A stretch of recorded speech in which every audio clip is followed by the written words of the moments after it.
الحمد لله الذي ميز على ظهر هذه الأرض أقواما جعلهم نجوم وأقمار يقتدي بهم من سار خلفهم كما يقتدي الإنسان بتلكم النجوم الظاهرة إذا كان في ظلمات البر والبحر جعل الحق أقواما هم نجوم ونجوم الأرض أقوى بالضياء من تلكم النجوم يقتدي بهم من عرف الاقتداء بنبي محمد صلى الله عليه وسلم. هؤلاء الأقوام الذين عرفوا كيف يضيئون ليالي المظلم بقيامهم بربهم بدعواتهم لباريهم بسجودهم ببكائهم في آخر الليل بقاء ليلته سجد خلواته من خوف مالكه يستعذب تعبه. هؤلاء الأقوام الذين عرفوا كيف يربطون الخلق بالخالق وذلكم الارتباط الذي ربطهم ارتباطا وثيقا لا ينفك إلى يوم القيامة. اللهم فصل وسلم على سيدنا محمد نورك الساري ومدادك الجاري فاجمعنا به في كل أطوارنا وعلى آله وصحبه يا نور. أما بعد. Hadratul Kiram,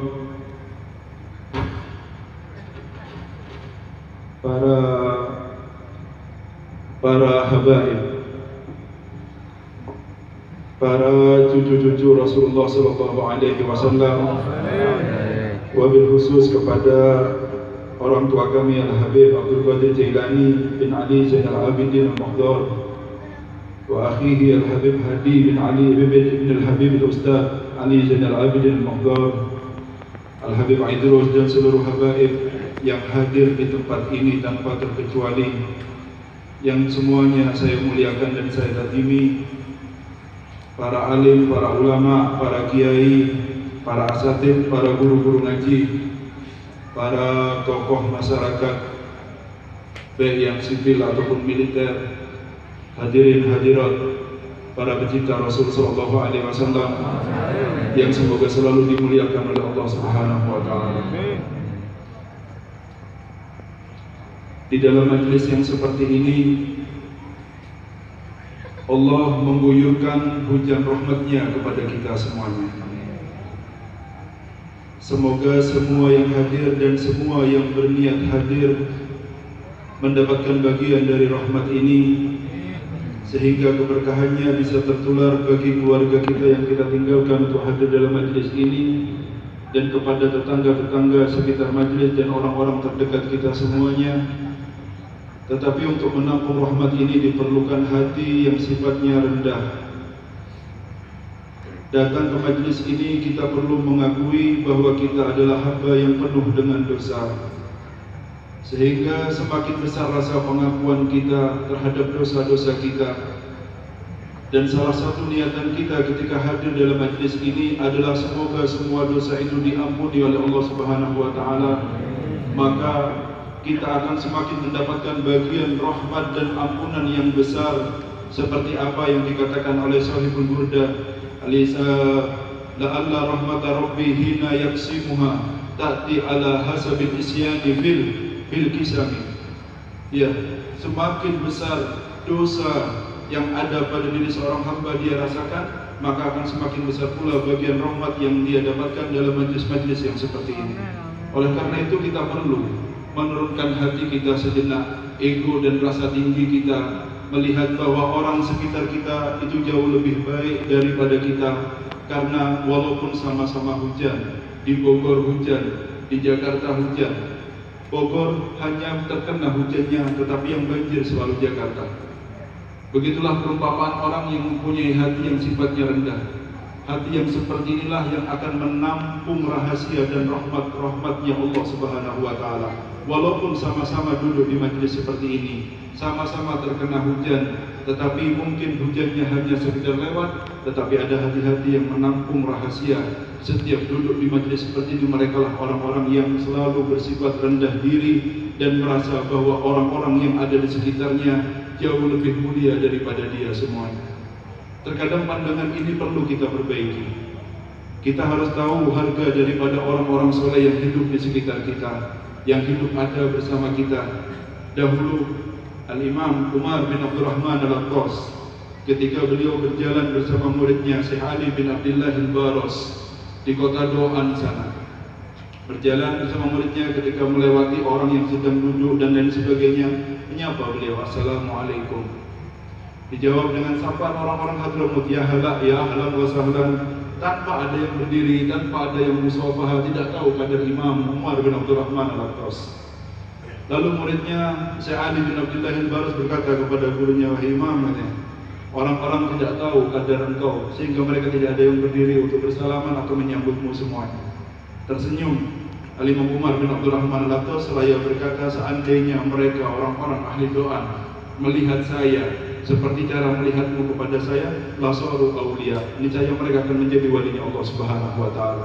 Tapi cara pandang yang sudah hilang daripada diri kita, bagaimana seharusnya kita memandang orang-orang soleh, itu yang sudah kehilangan kita ini. Karena Allah ada hamba-hamba yang ketika adanya mereka itu sebab dari terampunkannya semua dosa dan sebab kita dilindungi oleh Allah Subhanahu wa taala. Karena rahasia dari firman Allah Subhanahu wa taala di dalam Al-Qur'an, "Wa ma kana Allahu liyu'adzibahum wa anta fihim." Allah tidak mungkin mengadab suatu kaum sedangkan di sana ada Rasulullah sallallahu alaihi wasallam. Ketika Rasulullah meninggal, Allah tidak mungkin mengadab suatu kaum di sana ada pewaris Rasulullah sallallahu alaihi wasallam. Hanya cara pandang. Ketika Rasul sallallahu alaihi wasallam beliau bersabda dalam hadis yang hasan, isnadnya sanadnya, beliau berkata, "Man ra'ani wa ra'a man ra'ani dakhala al-jannah." Siapa orang yang melihatku atau melihat orang yang pernah melihatku, masuk surga.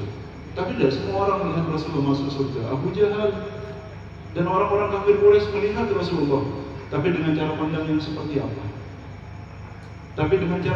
seperti apa? Sehingga dahulu Al-Habib Abdullah bin Amr Al-Haddad, beliau ketika dalam masa belajarnya datang ke kota Syihir, belajar kepada Imam Ahmad bin Nasir bin Ahmad bin Syekh Abu Bakar bin Salim. Ditulis dalam kitab Ainiyah, ya, wa fi sahib sihir Ahmad bin Nasir man bir riayati wal inayati qadru'i, disebutkan dalam syarah Ainiyah.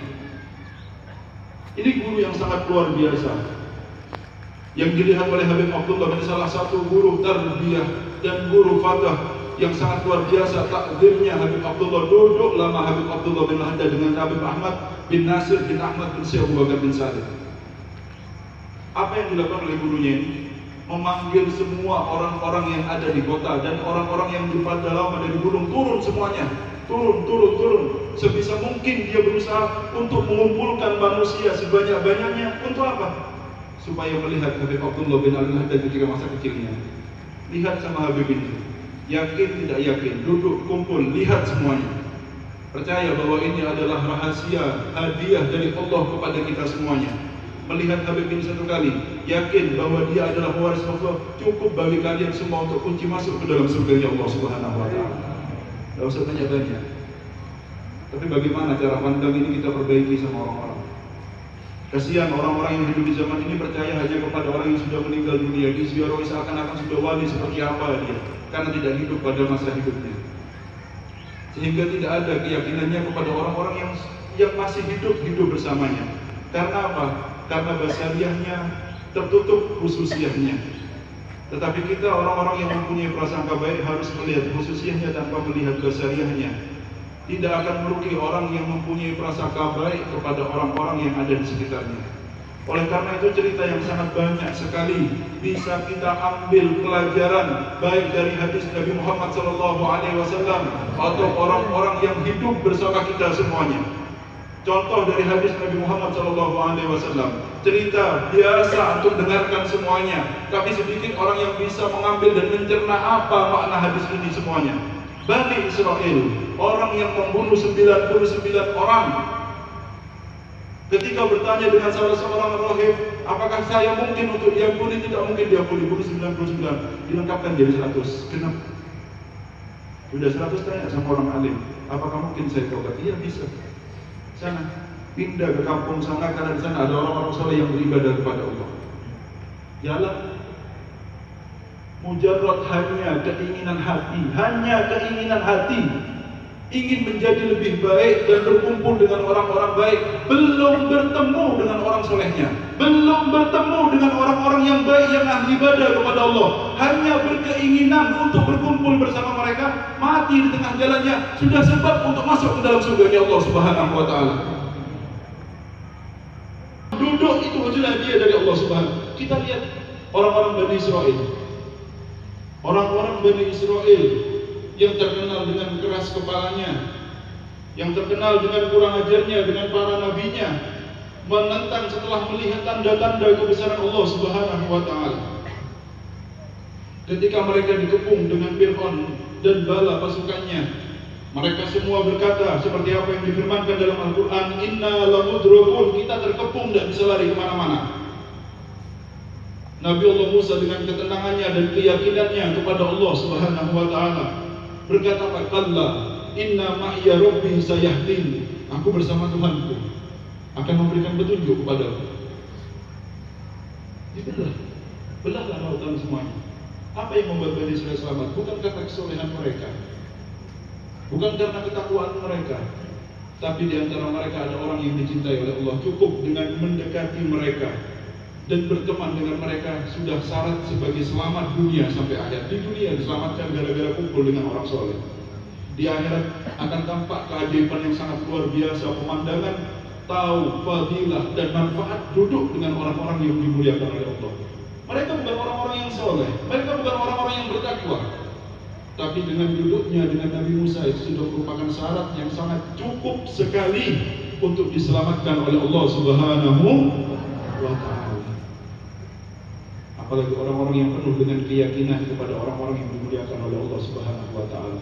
Dahulu Al-Imam Al-Habib Muhammad bin Hadi As-Sittaf, Al-Habib Alwi bin Abdullah Sihabuddin, biasaan orang-orang tarim, ahli tarim, ketika hari Arafah itu mengadakan tasabuh di ahli Arafah, menyamai orang-orang beribadah seperti orang-orang yang ada di Arafah. Setelah melaksanakan ritual seperti biasanya, beliau berbicara di depan orang-orang tarim dan berkata, doakan saudara-saudara kita yang ada di Arafah, karena mereka sekarang dalam kesulitan yang sangat luar biasa. Orang-orang tarim bertanya-tanya, terbalik, seharusnya kita yang minta doa sama orang-orang yang di Arafah, bukan kita mendoakan orang-orang yang di Arafah. Terbalik. Apa yang terjadi sebetulnya sama saudara kita yang ada di Arafah? Setelah orang-orang haji itu pulang, ditanya apa yang terjadi kepada kalian? Ternyata di Mekah sana sedang terjadi musim dingin yang sangat luar biasa, sehingga mereka orang-orang Arafah tidak kuat dengan dinginnya, dan turun hujan yang seperti es yang membuat mereka tidak kuat, luar biasa. Akhirnya rasa dingin semua diangkat sama Allah Subhanahu wa taala. Lalu Habib Ali berkata, tahu rahasia kenapa diselamatkan orang-orang ahli Arafah? Kenapa mereka diselamatkan? Hawa dingin sampai tidak turun lagi kepada mereka, karena di antara mereka ada Habib Muhammad bin Hadi As-Sittaf. Karena orang inilah angkat azab diangkat oleh Allah Subhanahu wa taala. Allahumma shalli ala Muhammad. Rahasia orang yang dicintai dan pewaris Nabi Muhammad, ayat ini tetap berlaku, wa ma kana Allah liyu'adzibahum wa anta fihim. Ketika ini untuk zaman Rasulullah dan ketika zaman setelahnya, ketika masih ada pewaris Nabi Muhammad SAW bersama kita, maka jangan takut. Man jalas ma'al mahfud kufid. Orang kalau duduk dengan orang-orang yang dijaga sama Allah, maka dia akan ikut terjaga. Jangan khawatir, jangan resah dengan apapun ketika kita duduk dengan orang-orang yang soleh. Tenangkan hatinya, karena sebenarnya kita dalam penjagaan Allah, karena Allah menjaga mereka semuanya. Karena mereka adalah orang-orang yang dicintai oleh Allah Subhanahu wa taala. Tidak mungkin merugi. Tidak mungkin merugi yang tahu kadarnya orang-orang yang soleh dan tahu kadar kebesaran dan hadiah dari Allah ketika kumpul bersama mereka. Kita sering mendengar cerita-cerita yang sangat luar biasa, bagaimana kadang-kadang hewan sekalipun yang tidak tahu kadar manusia menjaga hanya karena ini tuannya. Dia tidak tahu ini orang soleh atau bukan, tetapi karena ini tuannya dia jaga. Anjing Ashabul Kahfi, Tetapi bertemannya anjing ini dengan orang-orang soleh, yang anjing ini tidak tahu apakah ini orang soleh atau bukan, hanya karena mereka adalah tuannya sehingga dijaga. Tetapi pertemanan itu menyebabkan anjing dan semua binatang tidak ada yang masuk surga. Dalam athar disebutkan salah satu binatang yang masuk surga adalah anjing ashabul kahfi. Kenapa? Ini berbeda. Ini berbeda. Berteman dengan orang-orang soleh yang tahu harganya dengan orang-orang soleh. Mereka adalah hadiah paling besar. Ya, sehingga dalam hikmahnya Sahibul Hikam Ibn Athaillah Iskandari radhiyallahu taala anhu, beliau berkata, ya subhana man lam yaj'alid dalil ala awliyaihi illa min haitsu dalil alaihi wa lam yusil ilaihim illa man arada Allah an yusilahu ilaihi. Subhan, maha suci Allah yang tidak menjadikan petunjuk kepada aulianya kecuali untuk menjadikan petunjuk untuk sampai kepada Allah Subhanahu wa taala. Tidaklah disampaikan kepada mereka kecuali orang-orang yang akan disampaikan kepada Allah Subhanahu wa taala. Maksudnya, kalau kita dikehendaki oleh Allah untuk menjadi orang-orang yang dekat sama Allah, maka langkah kaki kita akan diringankan untuk duduk dengan orang-orang yang dekat dengan Allah Subhanahu wa taala. Karena akhlak yang mulia itu tidak instan. Untuk menjadi orang mulia itu tidak bisa didapatkan hanya belajar dari internet dan lain sebagainya. Tetapi ilmu itu dari hati ke hati, harus duduk dan talaki. Tidak cukup hanya dengan belajar via internet dan lain sebagainya, tapi duduk. Karena dalam nazar, melihat orang-orang yang soleh itu memberikan bekas di dalam hati. Itu bagaimana kalau kita dilihat oleh mereka? Dilihat oleh mereka, itu pandangan mereka itu menanamkan sebuah bibit di dalam hati kita. Ketika bibit itu sudah ada dalam hati, nanti tergantung manusianya bagaimana dia merawat bibit tersebut. Apabila dia pandai merawat bibit tersebut, maka bibit itu akan berkembang dengan baik dan cepat dia akan menjadi orang-orang yang dekat dengan Allah Subhanahu wa taala. Tapi apabila dia itu lama dalam merawat bibitnya, dia akan merasakan hasilnya pandangan dari orang soleh ini. Entah 10 tahun, 20 tahun, 30 tahun setelahnya. Tetapi apabila dipandang dengan mereka dengan pandangan rahmat, itu sama, kita mendapatkan pandangan rahmat dari Allah Subhanahu wa taala karena mereka memandang dengan pandangan Allah Subhanahu wa taala. Seperti apa yang disampaikan oleh Rasul dalam hadis qudsi Allah Subhanahu wa taala, ya, ketika menyebutkan para aulianya, mereka melakukan hal-hal yang difardukan oleh Allah Subhanahu wa taala. Walam yazal abdi yataqarrab ilayya bin nawafil, kata Rasul, katanya Allah Subhanahu wa taala, hambaku ini setelah melakukan hal-hal yang fardu, berhias hatinya dengan sifat-sifat yang mulia, semua yang diwajibkan dia lakukan semuanya. Tapi hambaku ini masih mendekatkan dirinya kepadaku dengan hal-hal yang sunnah. Kenapa kok sunnah? Karena fardu sifatnya wajib, itu merupakan taklif dari Allah. Kalau sunnah tidak mungkin dikerjakan kecuali dengan rasa senang hati dari dirinya, karena tidak ada yang mewajibkannya. Bukti kalau orang cinta dengan Allah dan Rasulnya ketika melakukan hal-hal yang sunnah, karena tidak ada yang mewajibkan, merupakan kewajiban yang harus dia lakukan. Tetapi sunnah tidak mungkin dilakukan kecuali dengan rasa cinta dan senang dan merasa tidak berat.